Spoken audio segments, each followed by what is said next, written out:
Hello, ladies and gentlemen. Welcome back to Watch More Movies.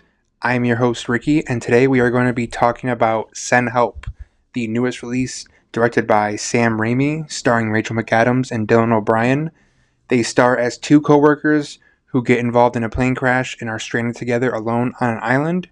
As well, I'm going to be giving you 5 recommendations for survival-themed movies. I do think when you have a thriller in a remote location, and even with two incredible lead actors, it is hard to keep the pace up in nearly 2 hours. I really, really like Send Help.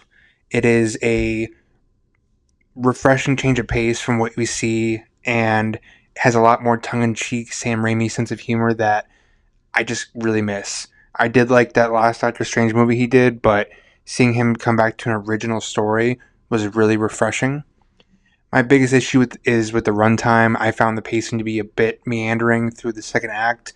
Aside from that, it was a lot of fun, and Raimi coming back to this genre full of mean-spiritedness once again, I just really loved it. Rachel McAdams is Linda, who is a workhorse for her company, but aesthetically not at all what modern corporate America looks for in a high-positioned person. Socially awkward and not a people person whatsoever, and definitely not a frat bro type, which is where her foil, Dylan O'Brien's Bradley, comes in. The son of the deceased owner of the company and now the new president, appointing a friend of his to vice president over Linda, with whom his father has trusted everything to her.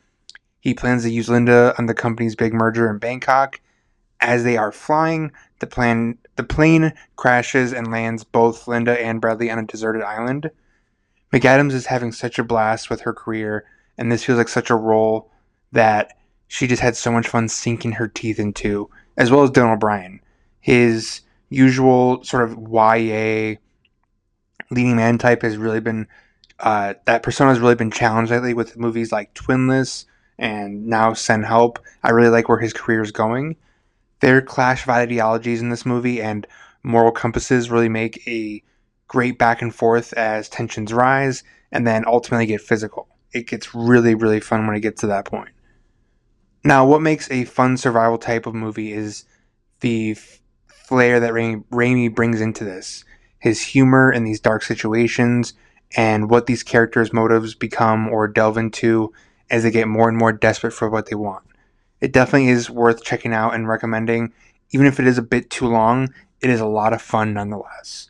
It's still in theaters and has been number one for the last 2 weeks, so I hope it stays there or at least stays in theaters for a while because this one is definitely worth jumping out and seeking in theaters immediately. Now, with Send Help out of the way and in theaters, let's talk about survival movies. The best survival movies tend to put a person or a small group of people in an element and are being hunted or trying to escape or are just trying to survive on their own.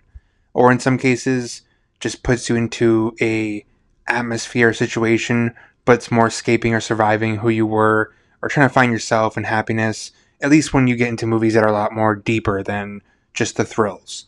Send Help specifically captures the former really well, and these next 5 are a great mixture of all those elements. Okay, first up is 2017's Revenge, and I may butcher some of the names throughout the videos as I always tend to do, but it is from director Coralie Farjat, the director of the smash hit The Substance. Revenge follows a woman and her married boyfriend as they fly to one of his private homes somewhere in the desert.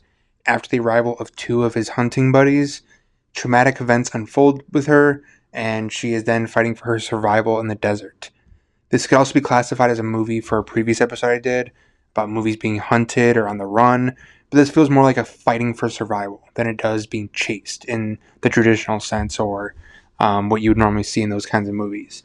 She does get chased and is on the run per se, but it feels a lot more like you're with her in every scene, clinging on and surviving and holding on for dear life.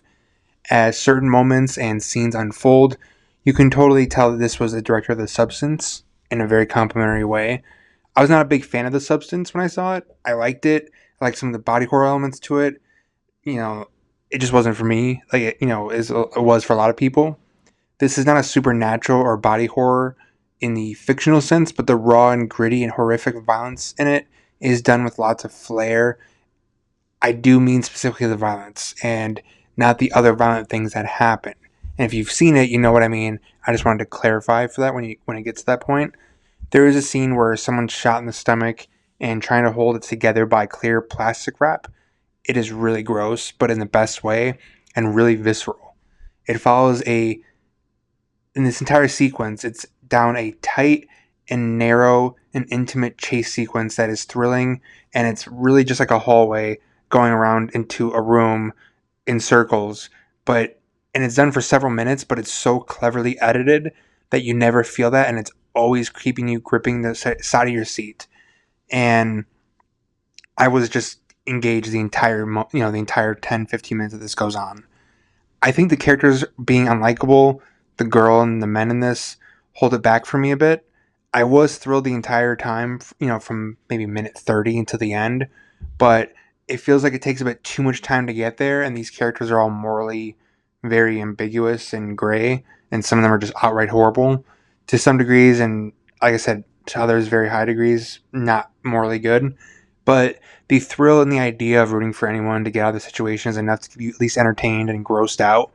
I believe it's on Tubi right now, so I would check it out if you like a good survival desert chase movie with some really good blood, gore, and violence interwoven throughout. Number 2 for me is 2019's Crawl.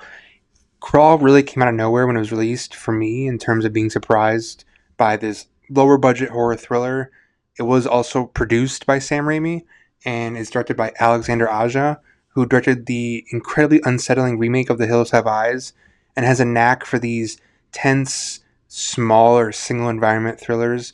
I'm always intrigued to see when a new film of his is coming out. It is set in Florida right as a hurricane is about to hit.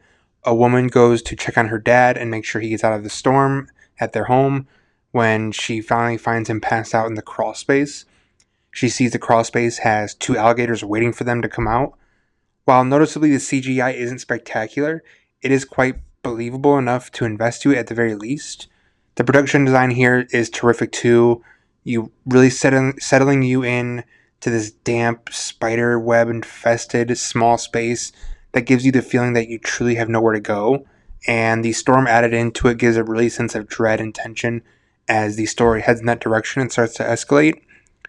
The characters are kind of, nothing super deep or super symbolic of anything, but they do invest you enough and care about this father-daughter relationship to want you to get them out of, you want them to get out alive. And sometimes when these thrills are done well enough and the thrills are smart and clever enough, all you need is something kind of surface level as far as characters go and performances that are really good to accompany it.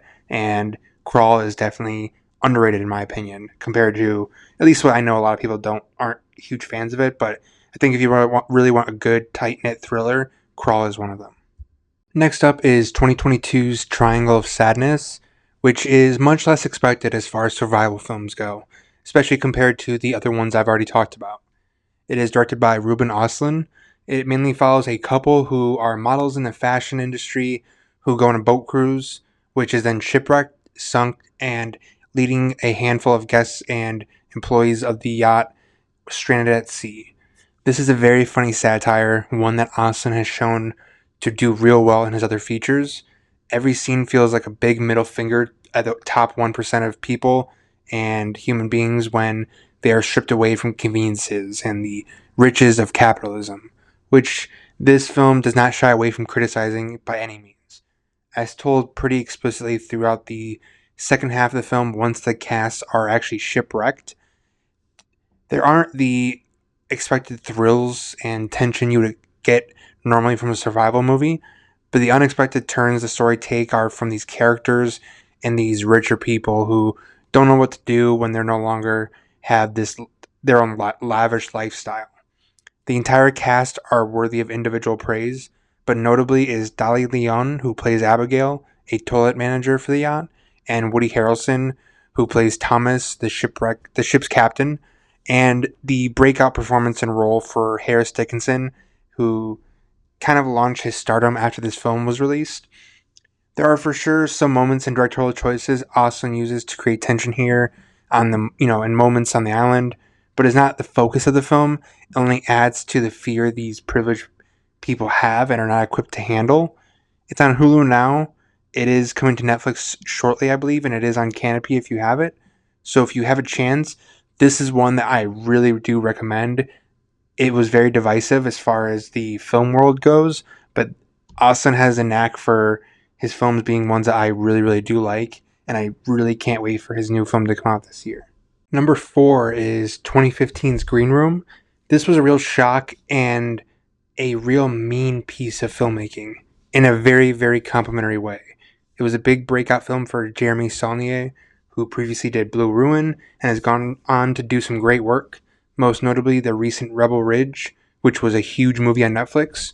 Green Room follows a heavy metal band that gets a small gig in this really dingy bar in Portland as they are traveling the Northwest. Once they get there, they realize the bar is a neo-Nazi skinhead bar who is even too hardcore for their own metal music. After one of the bandmates witnesses a murdered body with the headlining band, they get trapped inside this bar in Green Room in order to stay alive. This is a gritty, visceral, and vicious thriller that is at the top of A24's distributed films. In the height of this, at the time, this was the peak of A24's powers. Everything that they churned out was just knocked out of the park. In this movie, Patrick Stewart takes a turn as the bar owner and skinhead leader Darcy in truly one of his best performances. I've never seen a side like this to him, and he sold every moment he was on screen, never wanted to turn away from his presence. At the center is Pat, played by the late great Anton Yelchin. He is so sorely missed, and he is truly remarkable here, giving a vulnerable performance that feels childlike in the sense of someone out of depth and terrified at the unknown. Jeremy Saulnier's work is steady here in his best film for me personally, and he's still making great films. I can't wait to see what he brings with his new one this year. It is being filmed right now, so I hope it comes out this year, but if it doesn't, you're still going to get me super excited when the time does come for it. So if you have a chance, check out Green Room. I believe it's on HBO Max and Tubi right now, so if you have a chance, check out Green Room. The final recommendation is 2016's Swiss Army Man, directed by Daniels, the Academy Award winners of Everything Everywhere All at Once. Swiss Army Man stars Paul Dano as Hank, a man stranded on a small little piece of land in the middle of the Pacific. Ready to give up and end it all, Hank sees a dead body wash up ashore. The dead body, later named Manny and played by Daniel Radcliffe, farts as Hank meets him. Past the assumption that it's just a decaying body letting go after death, Manny farts in the water like a jet ski and gets him and Hank to land far away from the plot in the middle of the ocean. And now we have our movie. Swiss Army Man is really one that I love recommending to people, but it is so hard to get them to watch, especially when they ask what's about or the essence of it, and after they've seen a few minutes, to get them to really trying to get their head around in a way. As I describe it, if you're a casual movie watcher, it might feel a little silly or absurd to think it's, that good or anything like that. But it's truly incredible and a movie that hits your heart and soars you with its charm. A movie about friendship, loneliness, and what these things that we are told to want are not always what's best for our happiness or our health. Now, Quentin Tarantino has another L take because Paul Dano here is incredible. You really root for this guy to get out alive with his friend, even if every action of Hank's isn't always the best intentioned. If you want something that will make you laugh out loud nearly every other minute, maybe at times cry and is a little quirky or weird, Swiss Army Man is really one of the best you could find right now. Alright, thank you so much for tuning in and listening to me talk about Send Help and survival movies. I forgot how much I adored some of these, so it was a lot of fun to rewatch some of them, and I hope you check them out. If you watch any of these after hearing me talk about them, let me know what you think. If you haven't seen them, or if you have seen them and you agree or disagree with my take, please comment on YouTube or on Instagram. Let me know what you think. I'd love to know your thoughts and have a great dialogue and back and forth. Next week's episode is a fun one, so be sure to tune into that same time, and don't be a stranger. You can follow the show on Instagram and Bluesky, listen to YouTube, Apple, Spotify. Those links are all down below in the description. And And until next time, watch more movies.